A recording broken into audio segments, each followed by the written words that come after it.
নমস্কার বন্ধুরা, Indian food চয়েসেসের রান্নাঘরের থেকে সকলকে স্বাগত জানাচ্ছি। আজ আমি আপনাদের জন্য নিয়ে এসেছি এক মিক্সড ডালের রেসিপি। এটা দুপুরের লাঞ্চেও খেতে পারবেন, সকালের ব্রেকফাস্টেও খেতে পারবেন, রাতের ডিনারেও খেতে পারবেন। এটা কিন্তু খুবই হেলদি, খুবই সুস্বাদু, পুষ্টিকর একটা রেসিপি। এরকম ডাল যদি রুটির সাথে খান বা ভাতের সাথে খান, সব কিছুর সাথেই কিন্তু খুব ভালো লাগবে। আমি এখানে সব রকম ডাল নিয়েছি, যেমন এখানে 2 রকম ছোলা আছে, আর কাঁচা মুগ আছে, আর রাজমা আছে। এই ডালটা কিন্তু খুবই পুষ্টিকর আর খুবই সুস্বাদু রেসিপি। এই ডালটা রান্না করার পরে ঠিক এই রকম হয়েছে দেখতে। আশা করছি রেসিপিটা আপনাদের সকলের কাছে ভালো লাগবে। যদি ভালো লেগে থাকে তবে নতুন বন্ধুদের কাছে আমি অনুরোধ করছি আমার চ্যানেলটিকে কিন্তু সাবস্ক্রাইব করার জন্য। চলুন দেখে নেওয়া যাক আজকের রেসিপি আমি কিভাবে তৈরি করছি। প্রথমে আমি 2 রকম ছোলা, রাজমা আর কাঁচা মুগ সারা রাত্রির জন্য ভিজিয়ে রেখেছিলাম। তারপর সকালবেলা সেটা ভালো করে ধুয়ে নিয়েছি। এবার আমি কুকারে এটা সেদ্ধ করে নেব, কয়েকটা হুইসেল দিয়ে নিব।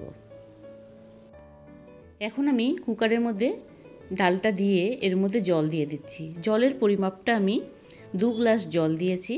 তারপর আমি হাতের সাহায্যে একটু মেপে আপনাদের দেখিয়ে দেব আমি কিভাবে জলটা নিয়েছি। জলটা এই রকমভাবে নিতে লাগবে, সেই জলটা যেন ডালের পরিমাণে হয়। যদি বেশি জল নিই তবে কিন্তু ডালটা পাতলা হয়ে যাবে, বা অল্প জল নিলে ডালটা বেশি ঘন হয়ে যাবে। ঠিক আমি এইভাবে হাতের যে কড় আছে সেই কড়ের মাপে জলটা দিয়েছি। এইরকম মাপ নিয়ে যদি ডালটা করা যায় তবে কিন্তু ডালের জলটা খুব পারফেক্ট হবে।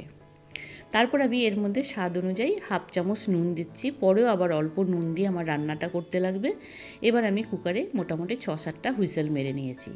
তারপর কড়াইতে আমি সাদা তেল গরম করে নিয়েছি। তাতে 2টো শুকনো লঙ্কা, একটা ছোট সাইজের তেজপাতা আর 1 চামচ সাদা জিরে ফোড়নে দিয়েছি। ফোড়নটা এবার নাড়াচাড়া করে ভেজে নিব।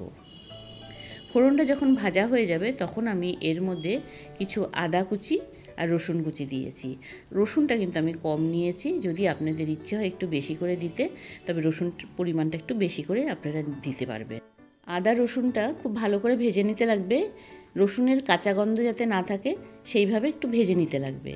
এবার আদা রসুন কুচিটা ভাজা হয়ে যাওয়ার পর এর মধ্যে আমি 2টো বড় সাইজের পেঁয়াজ কুচি আমি দিয়ে দিলাম, আর সাথে একটু কাঁচা লঙ্কা দিয়ে দিচ্ছি। মোটামুটি কাঁচা লঙ্কা এখানে 6-7টা আছে।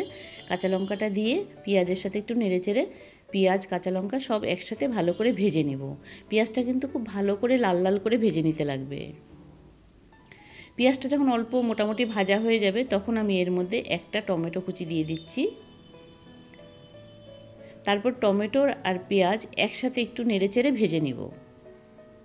আর এই টমেটো আর পেঁয়াজটা ভাজা করার সময় অল্প একটু নুন দিব, কারণ ডালেও আমি আগে নুন দিয়েছি, সেই জন্য অল্প পরিমাপে আমি নুনটা দিচ্ছি টমেটো আর পেঁয়াজের মাপে। এবার নুনটা দিয়ে টমেটো আর পেঁয়াজটা ভালো করে নেড়েচেড়ে ভেজে নিব। আর টমেটোটা যাতে নরম হয় সেইভাবে একটু ভালো করে ভেজে নিতে লাগবে। তারপর টমেটো আর পেঁয়াজটা মোটামুটি যখন ভাজা হয়ে আসবে তখন আমি এর মধ্যে 1 চামচ হলুদের গুঁড়ো দিচ্ছি, 1 চামচ কাশ্মীরি লঙ্কার গুঁড়ো দিচ্ছি, 1 চামচ ধনের গুঁড়ো দিচ্ছি। এবার এই শুকনো মশলাটা পেঁয়াজ আর টমেটোর সাথে একটু ভেজে নেওয়ার সময় আমি সামান্য পরিমাণে একটু জল দিয়ে এই মশলাটা কষিয়ে নেব, আর টমেটো আর পেঁয়াজটাকে একটু নরম করে নেব। আর এই জলটা সম্পূর্ণ শুকিয়ে ভালো করে কষিয়ে নিতে লাগবে। মশলার থেকে যতক্ষণ পর্যন্ত তেল বেরিয়ে না আসবে ততক্ষণ পর্যন্ত মশলাটা কিন্তু কষিয়ে নিতে লাগবে। এখন কিন্তু মশলার থেকে অল্প তেল বেরিয়ে আসছে, তবুও কিন্তু আমি আরও কিছু সময়ের জন্য কষিয়ে নেব। এই মশলাটা যদি ভালো করে ভাজা হয় তবে কিন্তু ডালের স্বাদটা কিন্তু খুব সুন্দর হয়। এখন আমি এর মধ্যে আগের থেকে সেদ্ধ করা সেই ডালটা দিয়ে দিলাম। তারপর আমি সেই ডালের জলটা একটু আলাদা করে উঠিয়ে রেখেছিলাম, সেই ডালের জলটাও দিয়ে দিলাম। এবার ভালো করে ডালটাকে একটু নাড়াচাড়া করে মোটামুটি 3-4 মিনিটের জন্য রান্না করে নেব। এখন আমি আপনাদের দেখিয়ে দিচ্ছি 3-4 মিনিট পরে ডালটা কিন্তু ঘন হয়ে এসছে। খুব ভালো করে নেড়েচেড়ে দিচ্ছি, আর বেশি সময় লাগবে না এই ডালটা রান্না করতে। এখন কিন্তু মোটামুটি আমার ভালো করে ডালটা রান্না হয়ে গেছে, খুব সুন্দর ঘন হয়ে গেছে। আমি একটু নাড়াচাড়া করে দিচ্ছি, দেখুন আমার কিন্তু এই ডাল রান্না শেষ। এখন আপনাদের একটু আমি দেখিয়ে দিচ্ছি কি সুন্দর হয়েছে ডালটা। এখন আমি সবশেষে গ্যাসটা বন্ধ করে দিয়ে তার মধ্যে আমি 1 চামচ ঘি দিয়ে দিলাম। এই ডালের মধ্যে যদি সবশেষে একটু ঘি দেওয়া যায় তবে কিন্তু ডালের স্বাদটা খুব সুন্দর হয়। তা আজকের রেসিপি কিন্তু আমার এখানে হয়ে গেছে। দেখুন ডালটা কী সুন্দর হয়েছে। আশা করছি রেসিপিটা আপনাদের সকলের কাছে খুব ভালো লেগেছে। যদি ভালো লাগে তবে নতুন বন্ধুদের কাছে আমি অনুরোধ করছি আমার চ্যানেলটিকে সাবস্ক্রাইব করে দেওয়ার জন্য।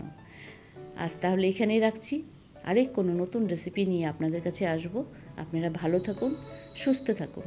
ধন্যবাদ বন্ধুরা এই সম্পূর্ণ ভিডিওটা দেখার জন্য আর এতক্ষণ সময় আমার সাথে থাকার জন্য। আর সবশেষে আমি এই ডালটা শুকনো রুটির সাথে পরিবেশন করেছি, সাথে কিছু পেঁয়াজ কুচি নিয়েছি। এই ডালের সাথে পেঁয়াজ দিয়ে একটু খেতে খুব ভালো লাগে।